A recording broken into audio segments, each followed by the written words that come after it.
नमस्कार समस्त को स्वागत वर्तमान आमे अच्छे जो मयूरभंज जिला अंतर्गत बेतनटी ब्लॉक रो आंबगड़िया ठारे अच्छे तेबे एठारे जड़े जो रही certified cleansing therapist doctor Balaram Das जे कि विभिन्न प्रकार क्लींजिंग माध्यम रे विभिन्न प्रकार रो जो देहरे जो विभिन्न प्रकार सबु रोग व्याधि रहुछि तेबे सेगुड़िकर कारण को से निरीक्षण करुछंती कारण को विश्लेषण करुछंती एवं क्लींजिंग माध्यम रे से लोक मान को विभिन्न प्रकार सुस्थता को फेरे आणुछंती तेबे किभଳି भाबरे ई जो क्लींजिंग जो क्लींजिंग थेरापिस्ट कौन एवं किभଳି भाबरे लोक मान को से सुस्थ करुछंती शारीरिक सुस्थता से सृष्टि करुछंती से विषय रे सीधा सड़क आमे प्रतिक्रिया नबा पई चाहबा तेबे ई जो क्लींजिंग थेरापिस्ट एई क्लींजिंग थेरापिस्ट कौन केमिति कौन आपण लोक मान को ट्रीटमेंट करुछंती क्लींजिंग थेरापिस्ट माध्यम रे एसे विषय रे जानिया पई चाहबा। आज्ञा सत्य नमस्कार।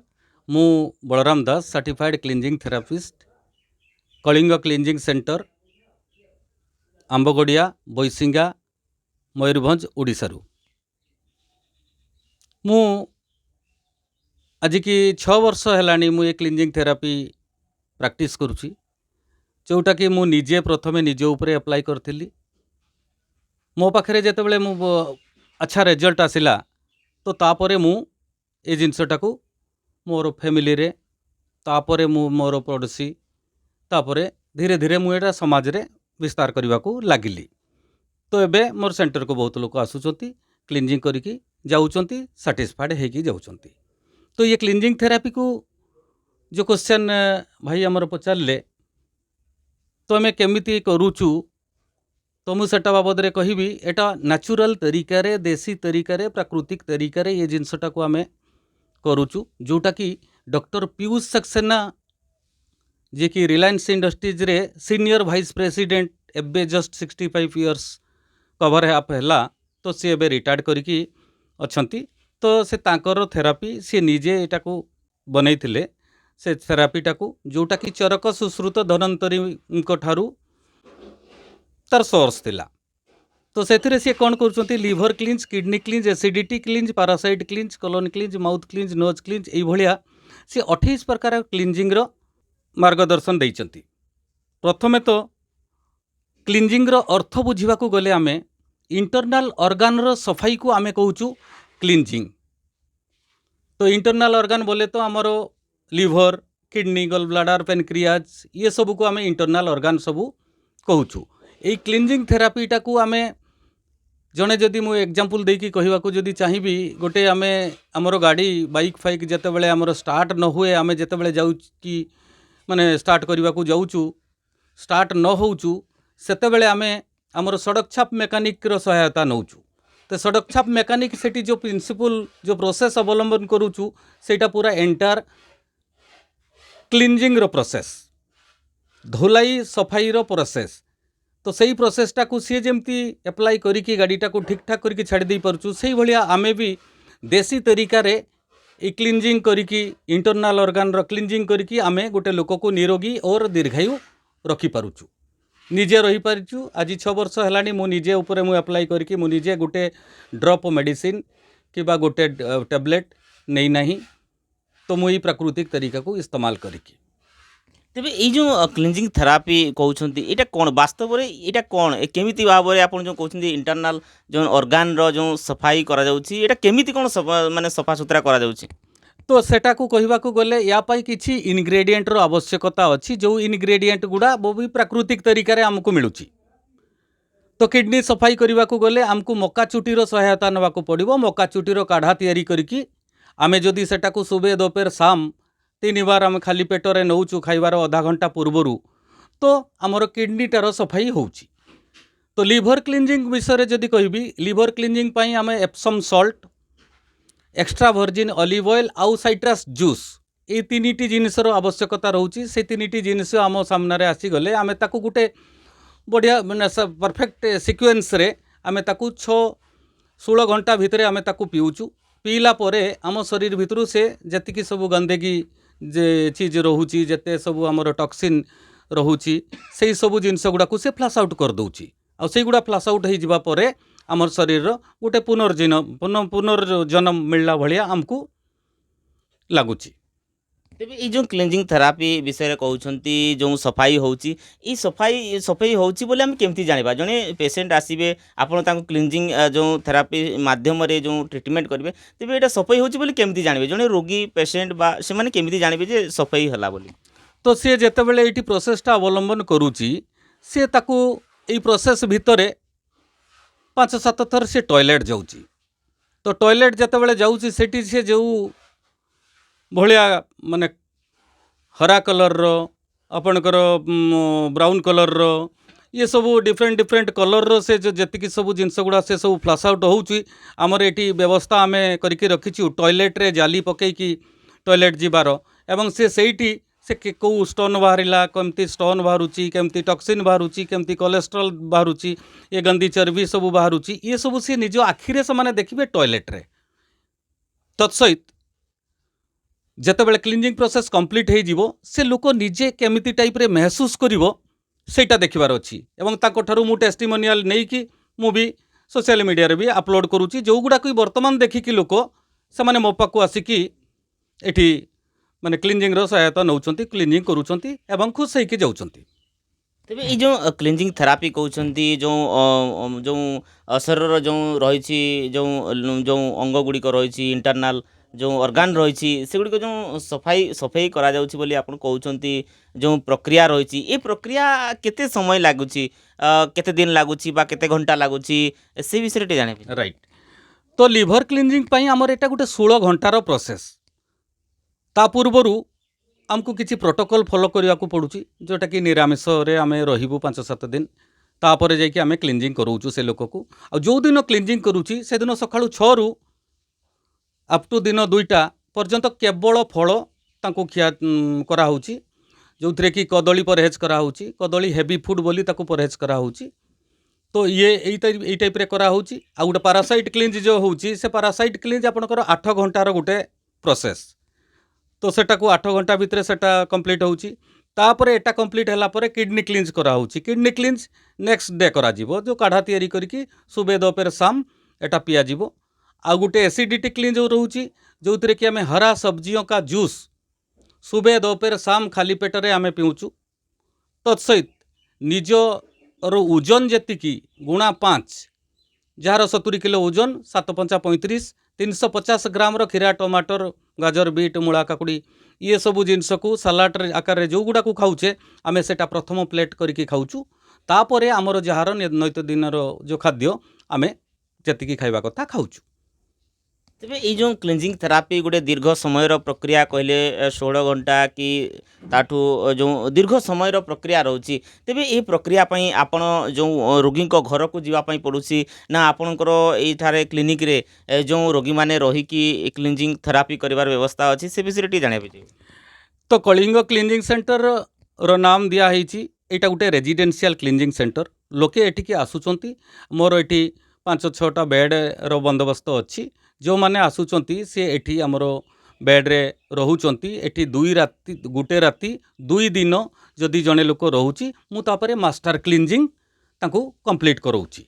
तो मास्टर क्लिनजिंग कंप्लीट कर दे सारला परे तापरे समाने मो पाखरु जाउचंती। तेबे ये जो गोटे कथा कहले जो मास्टर क्लिनजिंग कथा कहले मास्टर क्लिनजिंग करोछंती जो पेशेंट माने आछंती आपण केमिति काहाकू बा केमिति जानुछंती तांकर कोन क्लिनजिंग रो आवश्यकता अछि बा ये जो मास्टर क्लिनजिंग कहउछंती ई क्लिनजिंग बाबद रे जाने पय। Master cleansing liver cleansing kidney cleansing acidity cleansing parasite cleansing ये चारिटा क्लिनजिंग को जदि आमे मिसौचु ताहले आमे कहउचे एटा मास्टर क्लिनजिंग होउची। तो मास्टर क्लिनजिंग इज माने नेसेसरी फॉर एवरीवन भल लोक हो कि रोगी हो कि निरोगी हो समस्त को पई सेटा जरूरी कहीं सेटा हवा द्वारा कौन होउची आम शरीर भितर जमाबड़ा होइतिबा टॉक्सिन केमिकल जातीय सब्सटेंसेस गंदी चर्बी कि आपणकर कोलेस्ट्रॉल ये सब प्रकार जिनस सब फ्लाश आउट होइकी बाहरी जाउची। मास्टर क्लिनजिंग आउ काहाकू आमे कहूचे मास्टर क्लिनजिंग करि सारला परे गोटे पेशेंट आसुची आमे पेशेंट को किछि न बुझिकी आमे केवल मास्टर क्लिनजिंग कंप्लीट करूचु। मास्टर क्लिनजिंग कंप्लीट करि सारिला परे पेशेंट आमको जहाँ रिपोर्ट करूचु से हिसाब रे पुणी फर्दर आमे आगौचु कहीं आमर 28 प्रकार क्लिनजिंग अच्छी सपोज कहार सांस प्रॉब्लम रोची तो सही समय आमे प्रथमे liver cleansing kidney cleansing master क्लीजिंगटा कंप्लीट कर दे सारा पर तार आसर निश्चित भाव में कम महसूस होचु तापर स्पेशल क्लीजिंग आम करोचु लंग्स क्लीजिंग कर दे सारा पर तार सांस प्रक्रियार आहुरी माने गिरावट आसूची माने कम होला पर एटा को सी तार पुणी नीतिदिनिया तार लाइफ रे जदि सी आपणे नौची ताले सी धीरे धीरे धीरे धीरे एटा क्योर आड़ को गति करी जाउची। तेबे एई जो क्लीनजिंग थरे कला परे बा केते थर आवश्यकता होची क्लीनजिंग करिवार एवं क्लीनजिंग करला परे किछि मेडिसिन इत्यादि दिया जाउची ना कोन केमती प्रक्रिया रही? देखो क्लीजिंग आम जिते करूचु गोटे लोकर मास्टर क्लीजिंगटा आम कंप्लीट करेलु मास्टर क्लीजिंग कंप्लीट कर दी सारा पर जो जो प्रोब्लेम रो आवश्यकता पड़ुची तो आम सेटा पई ताकू फूड माध्यम सप्लीमेंट माध्यम आम गाइड करूचु सप्लीमेंट जदि नौची ताले तुमर सेटार भरपाई हो जिवो लाइक डायबिटीज बालांकु भी आम क्लीजिंग मास्टर क्लीजिंग करूचु मास्टर क्लीजिंग कर दी सारिला परे से पेसेंट रो केते मात्रा रे तार माने फास्टिंग रे केते ताकर ये सुगर लेवल रोची आफ्टर केते रोची मिल परे केते रोची तो सी देखी सारा परे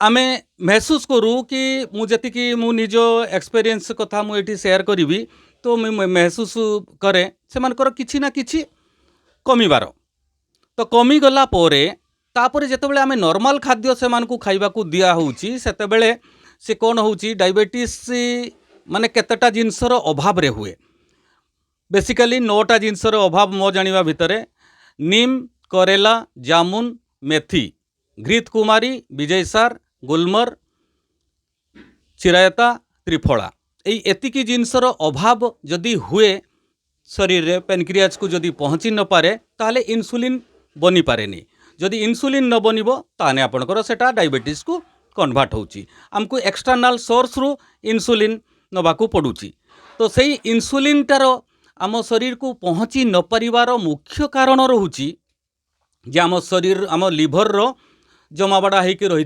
टॉक्सिन तो से टॉक्सिन कोलेस्ट्रॉल गंदी चर्बी ये सबू जेते सबू जमाबड़ा होकर रहिले तो सही रहिबा फल रे कौन होची आमर इंडियन खान पान रे जनरली यही 8-9टा जिनसर भितर 5-6टा जिनस एभेलेबल रहुची ता सत्वे भी आमर अभाव एथि लगी जना पड़ुची कि सेठी एब्जॉर्ब हेई पारु नाही एब्जॉर्ब न होई परिबा जोगु पेनक्रियाज को पहुँची पारिला नाही तो सेथि लगी एक्सटर्नाल सोर्स रु निया होची ये होची तार मुख्य कारण। तेबे मोटामोटी भाव में आम जानापी चाहबू सरल भाषा रे जो क्लीनजिंग कहते जो क्लीनजिंग थेरापी कहते जो एगुड़िक जो आमर जो अंत अंग गुड़िक रही शरीर भितर से गुड़िकर जो सफा सुतरा करवा यही कथा को बुझाऊँ ना आउ कौन ना सहीटा को ही मीन करुच्ची मुझे पूर्व जो एग्जाम्पलटा देकी माने बाइक कथा कहूली से इंटरनाल ऑर्गन रो सफाई को आम क्लीनजिंग कहूँ तो क्लीनजिंग थेरापी रे आमे मास्टर क्लीनजिंग तो से 4टा क्लीनजिंग को जोटा लिवर किडनी एसिडिटी पैरासाइट को मिसई देले आमे कहूँ जड़े लोक जदि एसिड माने मास्टर क्लीनजिंग कंप्लीट कर दौचु तो 6टी बेनिफिट मुझे इलाबोरेट करने को चाहिए संक्षेप में मुझे प्रथम बेनिफिट विश्वर 90% ज्ञात बीमारियों का 100% इलाज संभव हो पारुची। सेकेंड बेनिफिट 6 मास पर्यंत हार्ट अटैक से लोक को छुई पारिबो नाही। थर्ड बेनिफिट 5 रु 10 वर्ष बेकर एनर्जी वापस फेरी पारिबो। फोर्थ बेनिफिट जेते प्रकार स्टोन्स गोल ब्लाडर स्टोन हो किडनी स्टोन हो पेनक्रियाज रे सिस्ट हो किडनी रे सिस्ट हो कहार ट्यूमर कहार कोटी स्वेलिंग हो गलानी कहार इंटरनाल ऑर्गन संबंधी जेते प्रकार इश्यू तत्सहित जेते प्रकार टॉक्सिन इंटरनाल ऑर्गन रे जेकोसी अंगरे जमाबड़ा होगी रही तो से सबू कोलेस्ट्रॉल भी तत्सहित से जुड़ा होची से सबू को फ्लैश आउट करके बाहर कर दूची। पंचम benefit skin related 90% problem 100% cure रो भी दावा करा होची। षष्ठ बेनिफिट जो माने निसंतान दंपति तो ये थेरापी को वे आपणे की से माने संतान सुख पाई पारुचंती सब्जेक्ट टू ସେମାନେ ପ୍ରୋଟୋକଲ୍ ପ୍ରୋସିଡ଼ିଓର ତାଙ୍କୁ ବହୁତ ଯେତିକି ଅଛି ସେଗୁଡ଼ାକୁ କହିଦିଆହେଉଛି ସେଇଟାକୁ ସିଏ ତ ମାଇନ୍ୟୁଟଲି ଫଲୋ ଯଦି କରୁଛନ୍ତି 100 ଡେଜ୍ରେ ଇଏ ନ୍ୟାଚୁରାଲ୍ ତରିକାରେ କନସିଭ୍ ହେବାର ଆମେ ବହୁତ ଜାଗାରେ ପ୍ରୁଫ୍ ଦେଖି ସାରିଛୁ। ତ ଏଇଭଳିଆ ବେନିଫିଟ୍ ଆମେ କ୍ଲିଞ୍ଜିଂ ଥେରାପିରୁ ପାଉଛୁ। ଏବେ ମୋଟାମୋଟି ଭାବରେ ଯେଉଁ କ୍ଲିଞ୍ଜିଂ ଥେରାପିକୁ ଆପଣ କହୁଛନ୍ତି ଜଣେ ନର୍ମାଲ ଲୋକ ବି କରିପାରିବେ, ତେବେ ମୋଟାମୋଟି ଭାବରେ କେତେ ବୟସରୁ କେତେ ବୟସର ବ୍ୟକ୍ତିମାନେ ଏ କ୍ଲିଞ୍ଜିଂ ଯେଉଁ ବଡି କ୍ଲିଞ୍ଜିଂ କରିବାର ଆବଶ୍ୟକତା ଅଛି ବା କ'ଣ କ'ଣ ଶରୀରରେ ଅନୁଭବ ହେଲେ ସିଏ ଯେଉଁ ବଡି କ୍ଲିଞ୍ଜିଂ କରିବାର ଆବଶ୍ୟକତା ଅଛି ବୋଲି ଆପଣ କହିବେ? ଦେଖନ୍ତୁ ଏଠି ମୁଁ ଗୋଟେ କଥା କହିବାକୁ ଚାହିଁବି, ପ୍ରତ୍ୟେକ ଲୋକର କ୍ଲିଞ୍ଜିଂ କରିବାର ଆବଶ୍ୟକତା ଅଛି। କାହିଁକି ଅଛି? କାହିଁକି ନା ଆମର ଖାନ ପାନଟା ଟକ୍ସିସିୟସ୍ ଖାନା ଖାଉଛୁ, ସବୁବେଳେ ଜହରିଲା ଖାନା ଆମେ ସବୁ ଖାଉଛୁ। କେହି ଗୋଟେ ଲୋକ ମାନେ ଦୁନିଆରେ ଗୋଟେ ଲୋକ ନାହିଁ ଯିଏକି କହିପାରିବନି ଯେ ମୁଁ ଟକ୍ସିନ୍ ଭରା ଖାଦ୍ୟ କି ଜହରିଲା ଖାଦ୍ୟ ମୁଁ ଖାଉ ନାହିଁ ବୋଲି। ଯାହା ବି ଆମେ ଖାଉଛେ ସବୁଥିରେ ଟକ୍ସିନ୍ ଭରା ରହୁଛି। ଆଉ ସେକେଣ୍ଡ କ୍ୱେଶ୍ଚନ୍ ଯେଉଁ ଆପଣଙ୍କର ଥିଲା କେଉଁମାନେ କରିପାରିବେ, ସବୁ ଏଜ୍ର ଲୋକଙ୍କୁ କରିପାରିବୁ। ଜେନେରାଲି ଆମେ 10 ଇୟର୍ ବିଲୋ ବାଲାଙ୍କୁ ଆମେ ବିଶେଷ କରିକି କରିବାକୁ ଆମେ ଚାହୁଁନାହିଁ। କିନ୍ତୁ ଯଦି ସେ ପିଲା ମାନେ 10 ବର୍ଷ ତଳକୁ ସେଟା ପିଲା ହେଇଥିବ, ତ ସେ ପିଲାକୁ ଯଦି ଆମେ ତାର ଯଦି ସିଭିୟର ପୋଜିସନ୍ ଥିବ ତାହେଲେ ଆମେ ତାକୁ ଡୋଜ୍ କମ୍ କରେଇକି ପୁଣି ତାଙ୍କର ଘରବାଲାର ନିଗରାନୀରେ ତାଙ୍କର ପ୍ରଥମେ ଆମେ ଆମର ଡକ୍ଟର ପିୟୁଷ ସାକ୍ସେନା ସାର୍ଙ୍କର ନିର୍ଦ୍ଦେଶ ଅନୁସାରେ ଯେ ଗୋଟେ ସେଇଭଳିଆ କେସ୍ ଯଦି ଆମେ କରିବାକୁ ଯାଉଛୁ ତାହେଲେ ତାଙ୍କ ଘରୁ ଗୋଟେ ଯେକୌଣସି ଲୋକ ଜଣେ କରିବା ଗାର୍ଡ଼ିଆନ୍ ଜଣେ ଆଗେ କ୍ଲିଞ୍ଜିଂ କରିସାରିଥିବ, ତାପରେ ସେ ତାଙ୍କର ନିଗରାନୀରେ ପ୍ଲସ୍ ଆମର ଏକ୍ସପର୍ଟ ଥେରାପିଷ୍ଟ ଯେଉଁ ସବୁ ରହୁଛନ୍ତି ତ ଆମେ ତାଙ୍କୁ ସେଇ ହିସାବରେ କରଉଛୁ। ତେବେ ଏଇ ଯେଉଁ କ୍ଲିଞ୍ଜିଂ ଥେରାପି କଥା କହୁଛନ୍ତି, ଏଇ ଯେଉଁ ଥେରାପି ମାନେ ଏଇଟା ଏଲୋପାଥି ଭିତରେ ଯାଉଛି ନା ନେଚୁରୋପାଥି ନା ଏମିତି କ'ଣ କେଉଁ କ୍ୟାଟେଗୋରୀରେ ଏଇଟା ଯାଉଛି ଆପଣଙ୍କୁ? ଦେଖନ୍ତୁ ଏଥିରେ ଯେତିକି ମାତ୍ରାରେ ଇନଗ୍ରେଡ଼ିଏଣ୍ଟର ଆବଶ୍ୟକତା ରହିଛି ସେ ସବୁ 90% ଆଇଟମ୍ ଆମର ରହୁଛି ନେଚୁରୋପାଥ ଲାଇନ୍ର ପ୍ରାକୃତିକ ଜିନିଷ। କିଡନୀ କ୍ଲିଞ୍ଜ ପାଇଁ ମକାଚୁଟିର ଆବଶ୍ୟକତା ଅଛି, ମକାଚୁଟି ହେଉଛି ନ୍ୟାଚୁରାଲ୍ ତରିକାର ଜିନିଷ। ତ ଏକ୍ସଟ୍ରା ଭର୍ଜିନ୍ ଅଲିଭ୍ ଅଏଲ୍ ଇଏ ନ୍ୟାଚୁରାଲ୍ ତରିକାର ଜିନିଷ। ତ ଏଇଭଳିଆ ଯେତେ ସବୁ ପ୍ରକାରର ଆମର କ୍ଲିଞ୍ଜିଂ ଗୁଡ଼ା ଅଛି, ଡିଫରେଣ୍ଟ କ୍ଲିଞ୍ଜିଂ ପାଇଁ ଡିଫରେଣ୍ଟ ନ୍ୟୁଟ୍ରିଏଣ୍ଟର ଆବଶ୍ୟକ ଇଏ ତାର ଆଇଟମ୍ର ଆବଶ୍ୟକତା ରହୁଛି। ତ ସେ ଜିନିଷ ଗୁଡ଼ା ନ୍ୟାଚୁରାଲ୍ ତରିକାରେ ଆମକୁ ମିଳେ। ସିବାଇ ଏଇ ଯେଉଁ ଏପ୍ସମ୍ ସଲ୍ଟକୁ ଆମେ ନା ନେଚୁରୋପାଥରେ ଇନକ୍ଲୁଡ଼ କରୁଛୁ ନା ଏଲୋପାଥିରେ ଇନକ୍ଲୁଡ଼ କରୁଛୁ। ସେ ଗୋଟେ ଡିଫରେଣ୍ଟ ଟାଇପ୍ର, ସେଇଥିଲାଗି ଥେରାପି କୁହାଯାଉଛି। It's not naturopath, it's not allopathy, homeopathy, ayurvedic या यूनानी, ये only a therapy, unique name that is cleansing therapy. ତେବେ ଏଇ ଯେଉଁ କ୍ଲିଞ୍ଜିଂ ଥେରାପି ଆପଣ କରୁଛନ୍ତି, ଏଇ ଯେଉଁ କ୍ଲିଞ୍ଜିଂ ଥେରାପି ପାଇଁ କିଛି ଯେଉଁ କିଛି ଟେଷ୍ଟର ଆବଶ୍ୟକତା ଅଛି ନା କିଛି ଯନ୍ତ୍ରାଂଶ ବ୍ୟବହାର ହେଉଛି ନା କେମିତି କ'ଣ ଏହାର କରାଯାଉଛି? ସେଥିପାଇଁ ତ ଏଠି ମୁଁ 3 ପ୍ରକାର ଟେଷ୍ଟ କରୁଛି। ବିପି ଟେଷ୍ଟ ହେଉଛି, ତାପରେ ଆଉ ଗୋଟେ ବଡି କମ୍ପୋଜିସନ୍ ରିପୋର୍ଟ ଏଠି କାଢ଼ା ହେଉଛି ଯେଉଁଥିରେ କି 14-15 ପ୍ରକାରର ରିପୋର୍ଟ ବାହାରୁଛି। କ୍ଲାଏଣ୍ଟ ଯେତେବେଳେ ଆମର ପେସେଣ୍ଟ ଯେତେବେଳେ ଆସୁଛନ୍ତି ତ ସେତେବେଳେ ପ୍ରଥମେ ବିଫୋର୍ କ୍ଲିଞ୍ଜିଂ ଆମେ ରିପୋର୍ଟ କାଢ଼ି ଦେଉଛୁ। ତ ସେଥିରେ 14-15 ପ୍ରକାର ଯେଉଁ ରିପୋର୍ଟ ବାହାରିଲା ଆଫ୍ଟର କ୍ଲିଞ୍ଜିଂ ପୁଣି ସେଇ ରିପୋର୍ଟଟା କାଢ଼ିକି ତାଙ୍କୁ କମ୍ପେୟାର କରିକି ଆମେ ସବୁ ଦେଖେଇ ଦେଉଛୁ। ତାଙ୍କ ସାମ୍ନାରେ ସବୁ ଜିନିଷ ତାଙ୍କୁ ପ୍ରୋଭାଇଡ଼ ବି କରିଦେଉଛୁ। ତା ବାଦ ଆଉ ଗୋଟେ ଅଛି ଆମର ଗୋଟେ ଜାପାନ ଟେକ୍ନୋଲୋଜିର ମେସିନ୍ ଅଛି ଯେଉଁଥିରେ କି ଆମେ 54ଟା ପାରାମିଟରର ସେ ରିପୋର୍ଟ କାଢ଼ୁଛି। 100 ପେଜ୍ ନିୟର୍ ଆବାଉଟ୍ 100 ପେଜ୍ର ରିପୋର୍ଟ ସେ ପ୍ରୋଭାଇଡ଼ କରୁଛି। ତ ସେଇଟା ହେଉଛି ଆପଣଙ୍କର ଆମର କ୍ୱାଣ୍ଟମ୍ ମେସିନ୍। କ୍ୱାଣ୍ଟମ୍ ମେସିନ୍ରେ ଆମେ ଯଦି ପାମ୍ ରଖୁଛୁ, ହାତ ପାପୁଲି ରଖୁଛୁ 2-5 ମିନିଟ୍ ପର୍ଯ୍ୟନ୍ତ, ତ ସେଇ ଭିତରେ ସେ କ'ଣ କହୁଛି ଆମର ପୁରା ଏଣ୍ଟାର ଶରୀରକୁ ସିଏ ସ୍କାନ୍ କରୁଛୁ। ସ୍କାନ୍ କଲା ପରେ ବ୍ରେନ୍ ସ୍କାନ୍ ହେଉଛି, ହାର୍ଟ ହେଉଛି, କିଡ଼ନୀ ହେଉଛି, ଲିଭର ହେଉଛି। ତ ଏଇଭଳିଆ ସବୁ ପାରାମିଟର ଗୁଡ଼ା ଯେତେ ଅଛି 54ଟା ପାରାମିଟରର ସିଏ ମାନେ ଡେସ୍କ୍ରିପସନ୍ର ସହିତ ସିଏ ରିପୋର୍ଟ କାଢ଼ିକି ଦେଉଛୁ, ଯେଉଁ ରିପୋର୍ଟଟା କି ବି ଆମେ ପ୍ରୋଭାଇଡ଼ କରିଦେଉଛୁ ପେସେଣ୍ଟ।